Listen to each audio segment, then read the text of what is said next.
manque de classe de la part d'un traître, d'un lâche, un monsieur Macky Sall qui a planté un coup de poignard dans le dos des Sénégalais avant de rendre la clé de la boutique en nommant ou en baptisant l'avenue Louis Faidherbe en son propre nom, sans sourciller, sans gêne. Ce qui constitue, à mon avis, un manque de classe, un manque d'esprit de noblesse de sa part, ce qui est normalement doit être quelque chose de déplorable pour tous les Sénégalais qui sont quand même, comme on peut le dire, un peuple qui est digne, un peuple qui prête attention à certains comportements d'une bassesse abyssale venant de la part du premier d'entre eux, nommé Macky Sall. Macky Sall dafa defati njombe. Macky Sall def ben action boo xam ne au départ ku ko xool xam ne lii xaw na nuroog loo xam ne lu rafet la parce que ndax jëf ji boo ko xoolee dafay xaw a nuroog jëfu panafricain jëfu nit koo xam ne patriote la nationaliste waaye Macky Sall dafa dem ba ci biir mu yàq lépp mooy lan mooy que ni Macky Sall dafa jël benn avenue bu ñu duppee Louis Faidherbe mu dindi tur woowu tuddee ko moom boppam moom Macky Sall mu doon loo xam ne jëf ju ñaaw la jëf la joo xam ne jëfu baadoo la dëgg mooy Macky Sall lu mu def ndax Macky Sall loolu mu def ñu ngi ko affiché ci page Facebook présidence de la République di fa wax naan l'avenue Louis Faidherbe a été officiellement renommé cet après-midi en l'honneur du président Macky Sall lui-même, Macky Sall qui rebaptise l'avenue Louis Faidherbe en son propre nom. Après ñu naan c'est une démarche historique qui reflète la grandeur de cet homme pour notre pays. Mais qui écrit? C'est Macky ou qui écrit? Je ne comprends pas.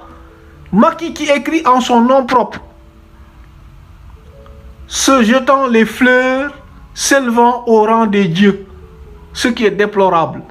Mounan, cette décision est justifiée par les nombreuses réalisations structurantes qu'il a accomplies au profit des Dakarois. Macky se juge lui-même comme étant quelqu'un de magnifique, quelqu'un qui a fait un travail remarquable, sans pour autant qu'il attende le jugement du jury, qui est censé lui donner une note, qui à mon avis est catastrophique. Le chef de l'État s'est dit fier, putain,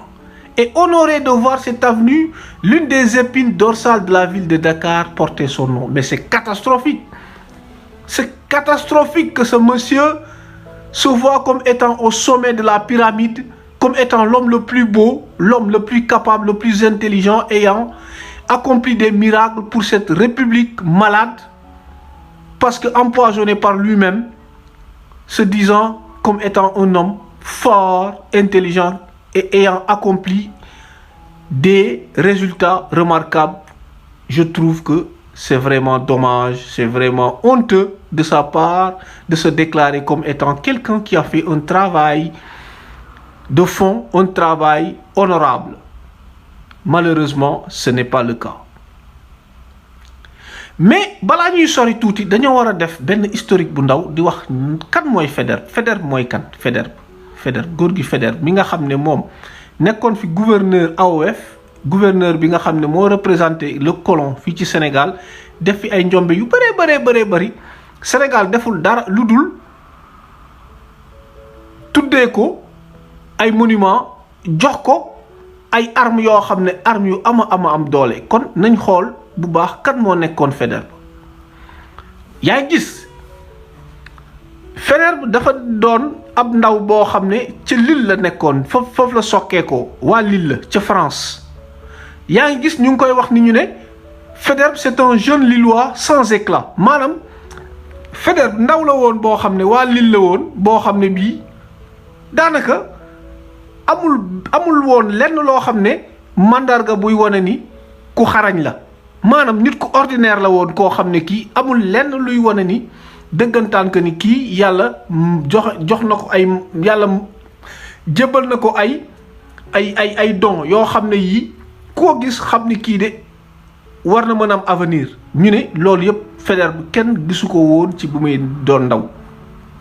ndax nee nañ fii c'est un petit soldat de la conquête de l'Algérie moom mooy maanaam daal ab soldat bu ndaw la boo xam ne bii dañ koo yebaloon mu dem Algérie pour fexe ba France ni muy moomee Algérie boobu noot Algérie moom ci soldat yooyu la bokkoon ñu ne fii le factotum des affairistes waaw loolu daal damaa xamul nu ma koy tekkee ci français mais li ñu wax fii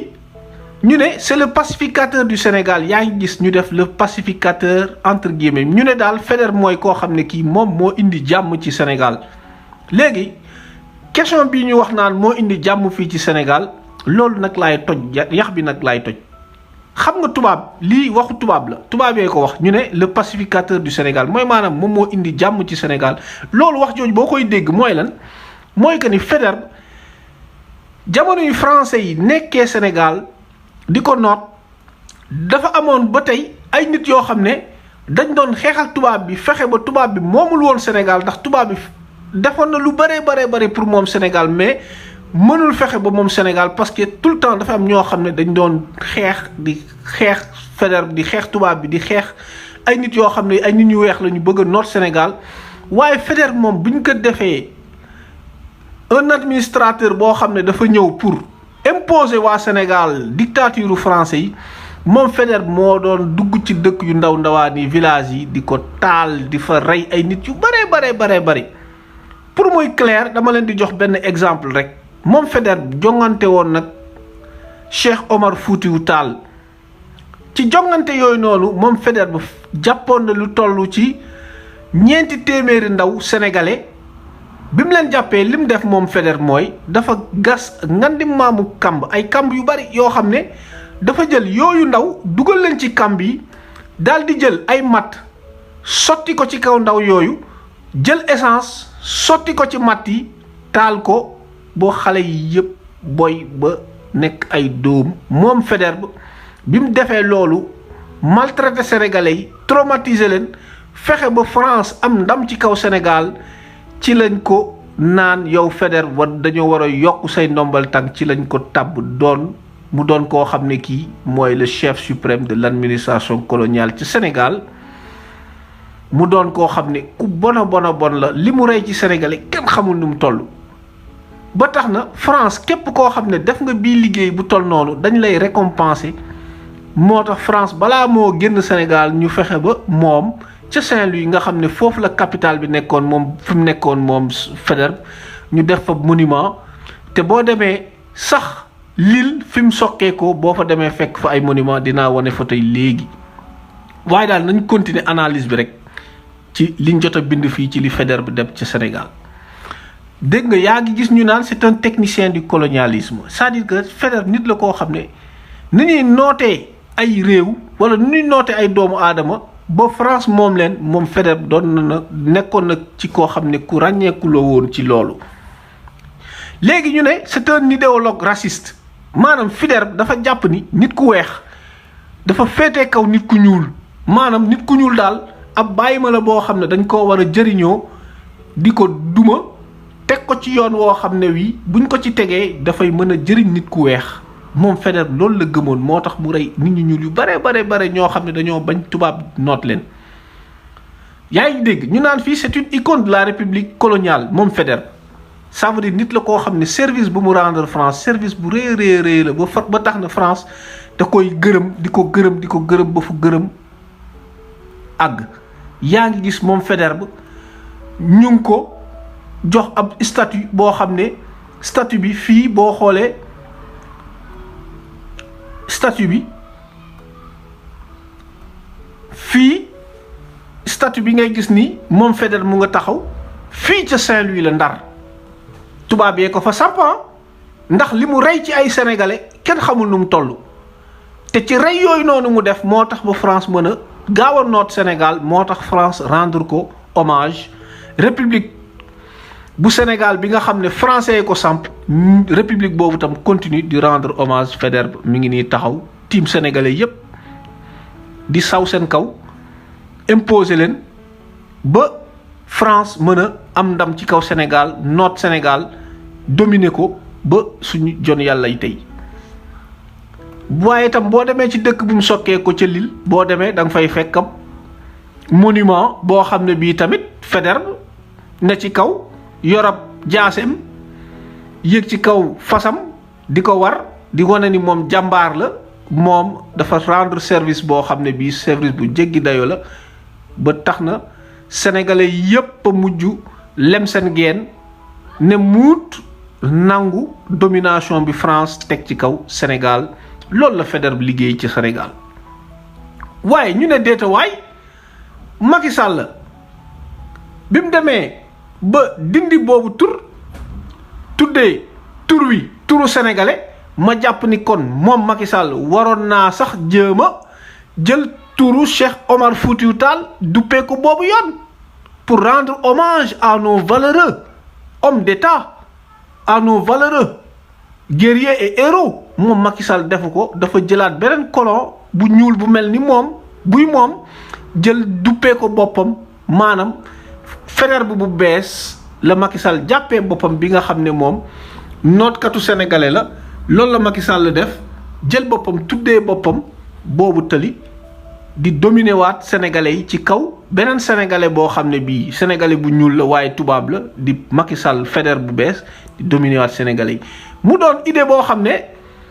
Macky Sall dama ni idée boobu dama ne du ci xelam la jóge idée la boo xam ne balaa Macky Sall di tuddee boppam aw avenir moom xaritam bi di doomaraam bi di Alassane Ouattara mi nga xam ne moo koy conseillé ci lu bari moom Alassane Ouattara moom moo njëkk a def li ni mel moom Alassane Ouattara dafa jël benn pont boo xam ne bii ca Côte d'Ivoire la nekk boo xam ne moom moo ko tabax mu jël pont bi tuddee ko boppam. waaye sax Alassane Ouattara li mu def sax mën naa ko comprendre ndax ab pont la rek boo xam ne moo ko tabaxal boppam mu tuddee ko boppam maanaam pont bi ñu ngi koy soog a tabax kenn musu ko tuddee beneen tur bu dul tur bi mooy doon premier tur bi mu tuddee ko boppam kooku mën naa ko comprendre moom Alassane Ouattara tuddee ko boppam di pont Alassane Ouattara waaye tur woo xam ne wii tur la boo xam ne day mandarga domination européen ci kaw africain ki nga xam ne dafa rey ay sénégalais yu bare taal ay villages yu bare taal sénégalais yi moom Faidherbe moom mandarga mooy lan day jàpp ay nit di leen taal moom loolu mooy force am ba tax na traumatisé na sénégalais yépp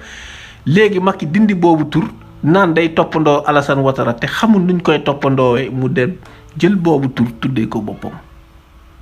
mu doon loo xam ne c'est quelque chose de vraiment catastrophique lu ñaaw la moom Macky Sall waaye Macky Sall ñaawteef googu mu def doon na ñaawteef goo xam ne ñaaw na waaye nag Afrique dañoo war a xam ni toujours Afrique dese na ay doom yoo xam ne yii c'est des gens qui ont des qualités yoo xam ne yii duñu ay surga duñu ay doomaraam yu mel ni Macky Sall ñoom ils défendent l'unité et l'honneur de l'Afrique mooy le président bu Burkina Ibrahim Boubacar et Ibrahim Keïta mi nga xam ne moom dafa jël ab avenue boo xam ne bii dañ ko tuddee général de Gaulle mooy doomaraam bi woyu bi mu jël boobu avenue tuddee ko Thomas Sankara nit ku gore nit ku am jom loolu lay def waaye rek doo jël ab tur woo xaw ne wii turu doomaraam la boo xam ne moo doon noot suñu waa Sénégal ba noppi jël tur woowu di ko tuddee sa bopp dama ne loolu ëpp naa def Macky Sall li mu def c'est déshonorant li mu def ñaaw na li mu def y a pas d'honneur Macky Sall li mu def li mu waroon def mooy dafa waroon jël turu avenue boobu tuddee ko Cheikh Omar Foutiyou Tall mi nga xam ne dafa doon xeex Faidherbe mais Macky Sall deful loolu dafa jël mbedd mi tuddee ko boppam ce qui est malhonnête. ba tax na kon buñ jàngatee rek yi image fierté bi Macky Sall am ci lii mu doon loo xam ne boo ko xoolee bu baax dafa ruslu ndax Macky Sall dafa mel ni dafa kontaan ci loo xam ne lii boo ko xoolee da nga naan mais attends, comment peut-on se servir autant en utilisant les biens de la République pour son propre honneur, pour sa propre gloire, au détriment des Sénégalais. ma ne kon nan la nit mën a defee loolu? xoolal Macky Sall mook jabar ji ne ci biir Dakar di yaataa yumbe mel ni ñoomam dëkk bi, mel ni moom dafa liggéey loo xam ne, mais puis même bu fekkee yow da ngaa jàpp da ngaa liggéey, mais xaaral ba ñu wax la ko. Mais yow non, tu te sers toi-même. Mais de quel bien? Des biens du pays, en prenant les richesses du pays pour se glorifier. C'est malhonnête. Xool ko fi mook jongomam ji. Macky, il a tué le lion. xoolal ma kii, xoolal ma day politique. En même temps muy xëccaale ay militants di ci politique mook Amadou Ba. xool ko fi mook Amadou Ba. maanaam lépp luñ def politique ko lal. ci kaw lan dindi tuuru Faidherbe def turam moom, parce que moom Macky nee na il a un bon bilan. parce que Macky xam na ni moom deful bilan, xam na ni moom bu fi jugee moom bu deful ndànk kenn du ko duppee benn tëli, moo tax muy gaawtu di tuddee boppam ay tëli. xam nga ni loolu dafa ñaaw. kon bokk ñoo ko gisandoo, Macky li mu def ñaaw na ba fu ñaaw yem. kon nag am na yoo xam ne yii ñun sénégalais yi war nañ koo bañ. kon nag man lii laay xeex di ko bañ, di wax naan yenn yi dañ ko war a bañ. c'est pas normal ay nit